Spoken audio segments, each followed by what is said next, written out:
Hello, class 7 students. How are you all? I hope all of you are absolutely fine. So what is Prerna ma'am going to teach you today? Today, from your textbooks, we are going to be reading chapter number 6, which is on page number 54. So come on, very quickly, open your textbooks to page number 54.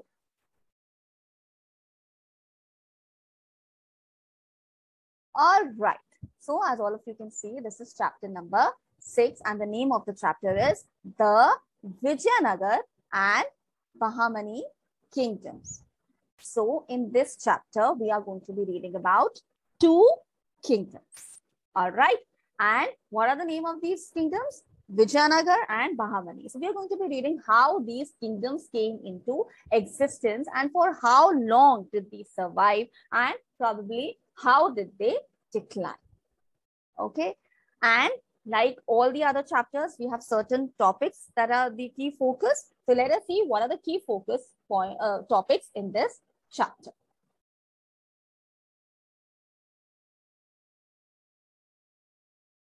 All right. So in this particular chapter, chapter number 6, you are going to be studying about first, what is the first topic? Rise of Vijayanagar and Bahamani kingdoms. Okay. Second, the case study of Krishnadev Rai. Who exactly was this Krishnadev Rai? We're going to study this.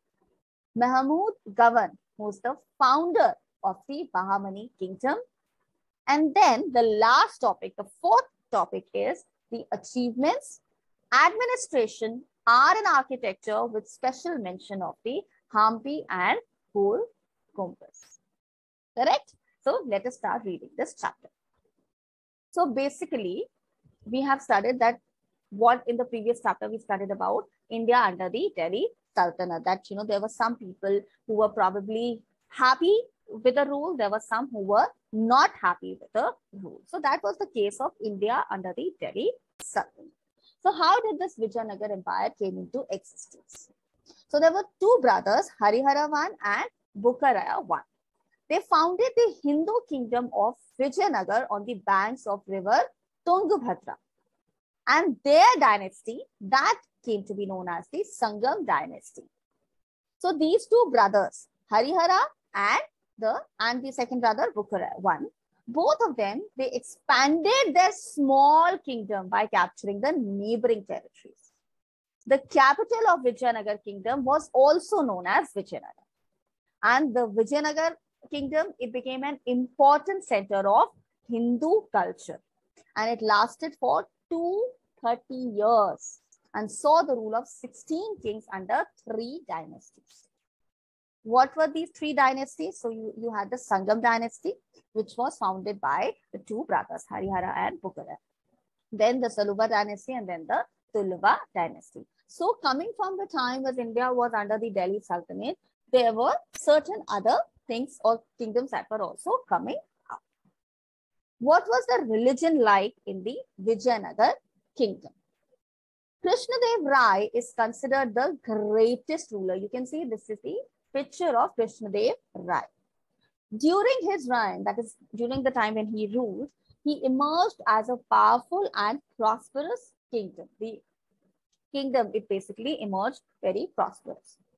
We know about the reign of Krishnadev Rai from the accounts of the Portuguese traveler Domingo Pais and a Persian traveler named Abdul Razak. So if you remember in the previous chapter, we studied about a traveler named Ibn Battuta.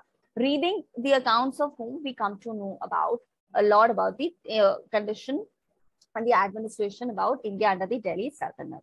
So how do we come to know about the Vijayanagar Empire and so much information about Krishnadev Rai? Through the accounts of 2 travelers. One was a Portuguese traveler named Domingo Pais. And second was the Persian traveler named Abdul Razak. The Vijayanagar kingdom is described as a Hindu kingdom. However, its ruler, they were secular in their outlook. What is the meaning of secular? That means they had equal respect for all the religions. They did not do any kind of discrimination on the basis of religion. And that is why we call them secular. Now we talk about administration, how the administration was like. So in the Vijayanagara kingdom, the king headed the administration. His word was law. So if the king passed a particular law, it was considered full and final. No one could really question it. The Vijayanagara kingdom, it was divided into 6 provinces called Rajas or Mandalams. And then these provinces. So first, the entire kingdom was divided into 6 provinces. Now these 6 provinces, they were further divided into Naru, that was the district, and then each Naru or each district, it consisted of grams, that is villages, and each province was headed by a governor. Do you see some sort of similarity between India under the Delhi Sultanate and what was happening during the Vijayanagara Empire? The entire country or the entire kingdom basically divided into districts, sorry, provinces, then further into districts, and then further into grams or villages. Correct? How was the economy like? The accounts of foreign travelers present Vijayanagara as a prosperous kingdom. So that means the economy was doing really well. Land tax was levied according to the fertility of the land. It varied from 1/3 to 1/6 of the produce. And the state, it took great measures to improve irrigation facilities and provide more land for agriculture. So basically, you see that the king was concerned about the financial well-being of the entire kingdom. And he was also concerned about the welfare of the people. And how do we know that? First, because irrigation facilities were provided. So if there were irrigation facilities, people could produce more crops. And how the people also benefited, of course, they earned money. But as for the tax part was concerned, it was not like that everyone had to pay the same amount of tax. So someone who doesn't have a good land in terms of quality, the soil quality, it's not like he and someone who has a land of extreme good soil quality. So they did not have to pay the same amount of tax. First, the fertility of the soil was tested or of the land was tested. And based on that, the tax was decided. So no one really saw tax as a burden. And then they also exported a few items, that is rice, sugar, spices, cotton, and sandalwood. And what were the main imports? So of course, trade was happening. So there were some items which were exported. There were some items which were imported, which were brought inside the country. What were these? These were horses from Arabia, elephants from Sri Lanka, and silk from China. So what could be the reason for getting horses and elephants? Of course, to build a strong army. What was the society? So it was a conservative society. It followed the caste system of the Vedic age. I hope you remember in your 6th grade, this I also discussed in the previous chapter. What was the caste system in the Vedic age? The king, then the priest, then the Kshatriyas were there, and then you had the Shudras. So basically, this is how the society was divided. Women, they were generally not free to participate in political and social activities, and social practices or the ill practices like child marriage, polygamy, and sati, these were common. Now, what was the art and architecture like? Vijayanagara rulers, they promoted languages like Sanskrit, Tamil, Telugu, and Kannada. So this is also pronounced as Tamil or Tamil. Okay, so if you see a person from Tamil saying, so he would say Tamil, he would not say Tamil. Okay, so it depends upon people from different areas. So they promoted Sanskrit, Tamil, Telugu, and Kannada. Krishna Dev Rai's reign is considered as the golden period. This is very important that his period, during the time he ruled, it is considered as the golden period for the development of language and literature in Vijayanagara. And he himself, he penned literary works like Muktamaleda in Telugu and Usha Parinam in Sanskrit. And he gave prominent place to 8 great poets in his court. These 8 poets, they were called as Ashtadiggaj. What is a Diggaj? Someone who is an expert. So Ashtadiggaj, meaning 8 experts. Of them, Alasani Pedana is considered, the name is Alasani Pedana, who is considered as the father of Telugu poetry, and he wrote Manu Charti. Okay, so let us read something more about these poets. Okay. So I want all of you to come to page number 56. So apart from the poetry aspect, the Vijayanagar kings, they issued gold, silver, and copper coins bearing their names. So on these coins, the name of the king was engraved or printed.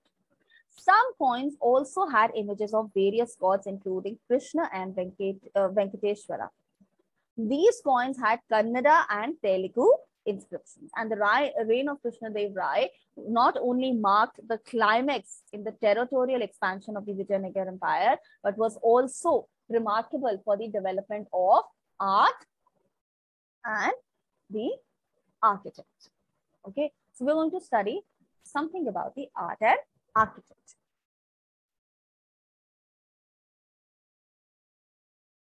Vijayanagar rulers, so we know that they promoted these languages. Okay, so let's move on to our textbook only. All right. So the Vithal Swami Temple of Hampi, it is a fine example of Vijayanagar style of architecture. The famous Hazra temple built during the reign of Krishna Dev Rai is perfect specimen of Hindu temple architecture. So let us first understand about the Vithal Swami temple. It was dedicated to Lord Vishnu and its construction was started by Krishna Dev Rai in 1513 AD. This temple, of course, as we studied, is situated at Hampi near Hospit in Karnataka. What are the architectural features? So it has 3 gopurams. Then it has many buildings. It has a Kalyan Mandapa and a Aman shrine. Kalyan Mandapa meaning the place where marriage would take place. The Aman shrine is dedicated to the consort of the chief deity Vithala, after whom the temple is named. The Kalyan Mandapa is often pillared hall with a raised platform. It has a throne in the center where the chief deity and his consort are placed during the annual celebration of their marriage. The temple has an open pavilion with 56 beautiful carved pillars, and there is a rath made of a single block of granite in the courtyard. So these are the features of the Vithala temple. Okay. So this is the Vithala Swami temple. All right. Now we are going to study about the other temple. Okay. Fine. So talking about the Hazara temple, the Hazara or the Hazara Rama temple, it is a highly decorative temple. Members of the royal family used to worship here, and the temple is surrounded with a 7.5 meter high wall. It has a mandapa with 4 main pillars, richly carved with scenes from Ramayana, and probably that is the reason that the name Hazara Ram temple also comes into existence. The ruins of Hampi, located near Bangalore in Karnataka, stand as proof of the architectural excellence of the Vijayanagar kingdom. And Hampi, which is now a UNESCO World Heritage Site, it is a part of the capital of the kingdom. The architectural wonders of Hampi include the Vithal Swami temple, the Lotus Mahal, the Hazra temple, and the stone chariot. So, how do we come to know about the remains? We studied in class 6. How do we study history? We have literary sources and we have archaeological sources. So during excavations, we get some, we come across some monuments that were buried, or we come across some stones, some tools, probably some coins. So things like this or objects like this help us understand the history of a particular time. All right, moving ahead. So how did the empire decline? So Krishna Dev Rai, he died in 1530 AD, and his successors, they were not competent enough. So they were not as strong as Krishna Dev Rai, and they could not withstand the continuous attacks by the 5 small kingdoms that once comprised the Bahamani kingdom. In the Battle of Talai Kota in 1565 AD, the Vijayanagar ruler Ramarai, he faced the combined attacks of the 5 Bahamani kingdoms and suffered a crushing defeat. With this defeat began the decline of the Vijayanagara Empire, which ceased to exist in the early 17th century. So the main reason was the combined attack of the Bahamani kingdom and weak successors. Now we come study about the Bahamani kingdom. So in 1347 AD, some nobles in the Deccan revolted against Muhammad bin Tughlaq and captured Daulatabad. Subsequently, one of these nobles, Hassan Gangu, was chosen as the king. Hassan Gangu assumed the title of Alauddin Bahman Shah and founded the Bahamani dynasty. So coming from the middle name, Bahman. The kingdom of Bahman Shah came to be known as the Bahamani kingdom. Okay. How did it expand? So the Bahamani kingdom, which lasted for 180 years. So that lasted for 230 years, it lasted for 180 years. It emerged as a powerful Muslim kingdom of the Deccan. At its peak, it comprised the entire northern Deccan. Gulbarga, named as Hassanabad, served as the Bahamani capital. Later on, Bijapur was made the capital of the kingdom, and the notable Bahamani rulers were Bahman Shah, then Muhammad Shah I, Muhammad Shah II, Firoz Shah Ahmad Shah II, and Muhammad III. Okay, then we come to know about these kings, these rulers. Okay. So Bahman Shah, Alauddin Bahman Shah, we know that he was the founder of the ruler. He expanded the kingdom by conquering Bidar, Malkhed, Dabhol, Goa, Kolhapur, and parts of Telangana. What was his ruling period? From 1347 to 58 AD, and he was a benevolent ruler. Firoz Shah, he's also considered as an important ruler of the Bahamani dynasty, ruled for 20 years, from 1397 AD to 1422 AD. And how did he expand the kingdom? By capturing or conquering the Raichur Doab from the Vijayanagara kingdom. But of course, in subsequent wars, he lost the Doab to the Vijayanagara ruler. He was a man of scholarly taste. So he was a person with high IQ and he really liked scholars. He was also a poet. He knew many languages. And he respected all religions and employed Hindus in his court.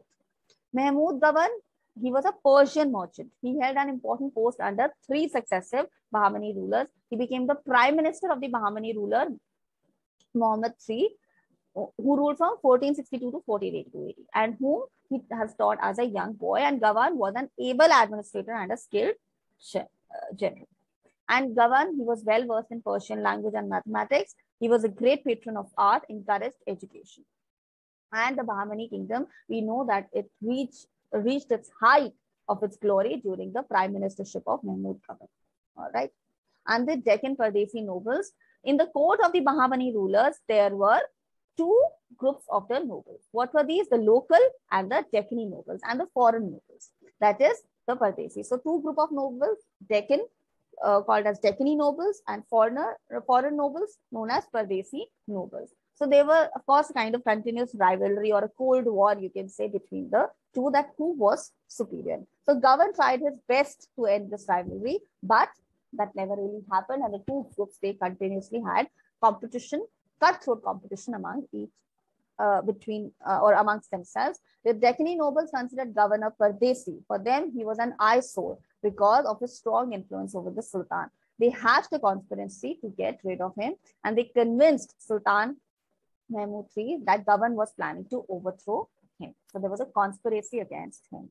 And Gawan, unfortunately, was ordered to be beheaded immediately. But by the time he learned that Gawan was innocent, it was very late. How did the empire decline? So first, it witnessed a succession of incompetent sultans, just like the Vijayanagara Empire.